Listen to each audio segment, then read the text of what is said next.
Hello guys, hello to everybody. Today another audio travel in August 2023. We've been to the northeast part of Italy, especially Veneto and Trentino Alto Adige, like regioni italiane.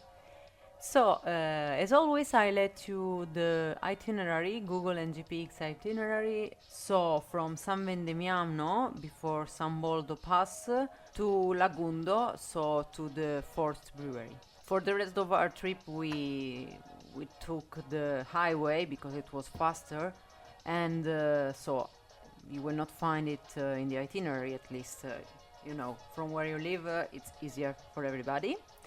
And also in the map you will find the arrival at the beginning of Stelvio. Actually, we arrived at the top of Stelvio, but when I prepared the itinerary, the Stelvio pass was closed, and so Google Maps told me it's not allowed to go on because of snow. But anyway, once you arrive at the beginning of Stelvio, you just go on the main way, on the only way, till the top of Stelvio Pass. Anyway, it was an unlucky holiday because as always, we waited for it all year, and then Giuliano got sick 2 days before the leaving. We left on August the 11th, and on that day we did about 500 kilometers. So we left from Turin to Veneto. Giuliano started a great tour between Veneto, Trentino, going to Austria and or Germany. Also, we had to visit a castle because I love castles. As I told you, we took the highway from Tovena. We officially started passes. So, the first pass was San Boldo Pass. It's between Treviso and Belluno Valley, at only 706 meters of altitude. This road, SP 635, is well known for its galleries and for its history, of course. It's also called the Road of 100 Days because they told that it was built in 100 days during the First World War for military purposes. Since the 80s, a lot of projects wanted to build a road available for cars, but only in 1914 the engineer Carpanet started the works. So only in 1918 the Austrians forced the conclusion of the project in 100 days. The workers were 500, and there were also a lot of women, a lot of old people, and a lot of young, because the men were still at the war. Because of the sheer rock face, a lot of galleries were built in the hairpin bands, and that is what made this road very particular. It's a one-way traffic road. I also let you a video, at least you can understand what I'm speaking about. After all the galleries, we arrive on Belluno side, and so we reach Follina, Treviso, Gildo Hotel. And for our dinner, we went on foot, so it was very close, to Pizzeria Timeout La Bella.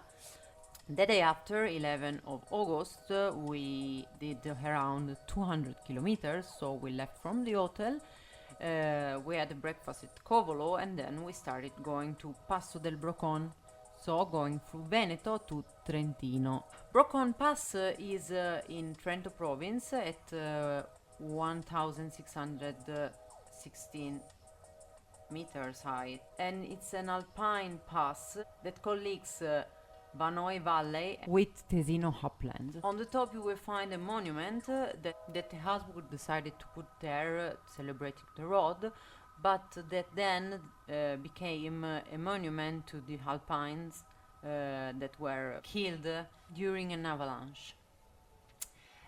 Speaking about motorbikes, it's really nice, so it's large and with wonderful landscapes.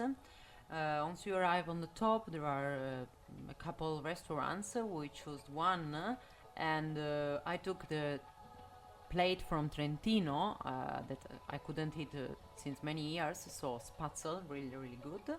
And Giuliano chose the meat. And after that, the apple strudel, typical dessert from this area. Anyway, after that we went back to Caldonazzo Lake and we stopped in Levico Terme for some pictures, and then we made a tour around the lake. At the end we went to Menador Road, also called Monterovere Road, built from the Austrian militaries to supply the troops, and well known because of the high inclination, 12-13%, between Valsugana and Alpe Cimbra, just after Caldonazzo. From here you almost immediately start the hairpin bends, bringing you to a great view on the Levico and Caldonazzo lakes, and with a maximum altitude of 1,261 meters. For our overnight, we chose the Bellaria Hotel in Lavarone, a mountain hotel that it seemed an hotel stopped in 60s. I don't know if you watched the film Dirty Dancing, but that's what remembered me. So in a very peaceful and silent area, everywhere was green and silent. If you have a stop and you want to stay there for more than one day, there are a lot of opportunities to visit and make some activities. Anyway, the day after, 13th of August, 230 kilometers. After breakfast, we left and we arrived to RESIA Lake. I was very curious about this lake. Anyway, starting from the pass, RESIA Pass, arrives at 1,504 meters on the sea level, and you will find it in Bolzano province, but actually not far from Switzerland and Austria.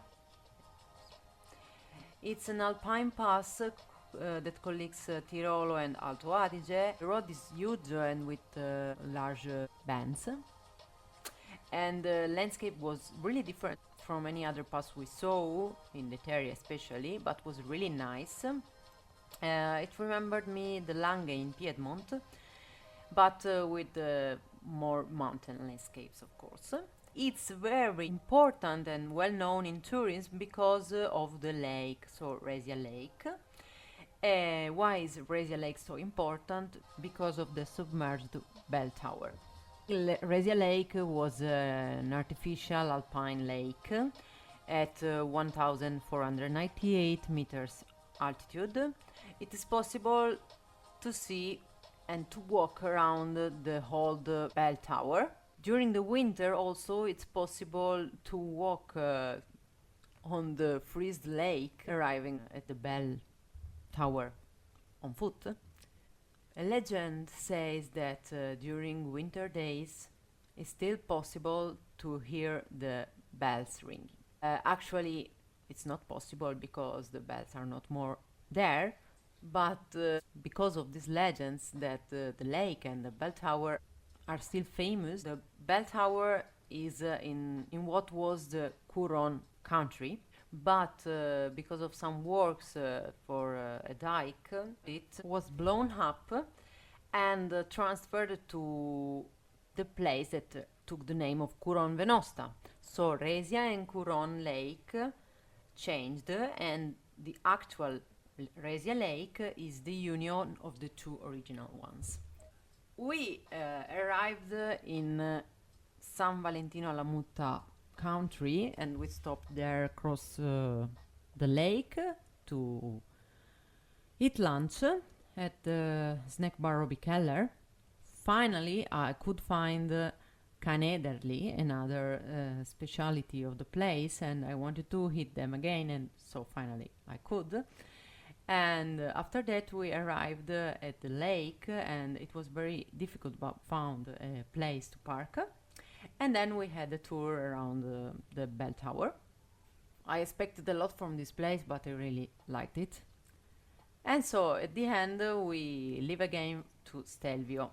So we go back for the same road, and then we change the road, so we go on to Passo dello Stelvio Pass, passing by Trafoi, where the landscape starts again to change. Stelvio Pass, it's very very famous. It's in the National Park of Stelvio, and that's the most high Italian alpine pass, and also the second one in Europe after Iseran Pass.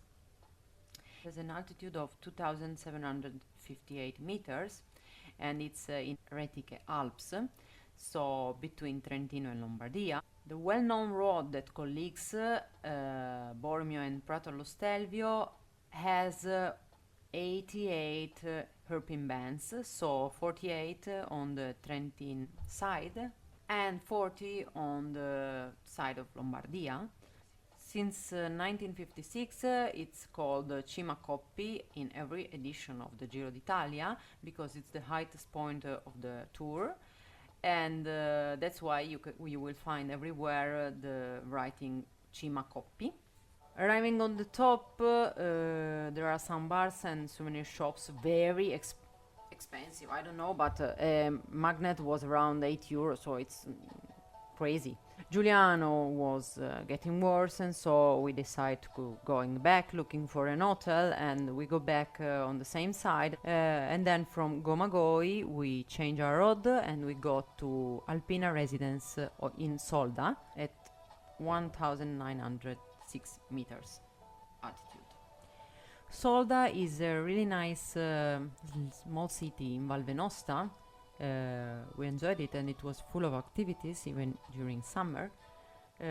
We stopped there only one night, but there were a lot of activities really, so if you want to stay there more than one day, it's it offers a great opportunity. A lot of bar and restaurants, a really nice center, and some shops where we bought something for our dinner. This residence, of course, it was very expensive as everything during this period, because of Ferragosto week in Italy. It's very famous. Anyway, there was a kitchen, so we could cook inside, and also it was really nice and particular because like a mountain chalet.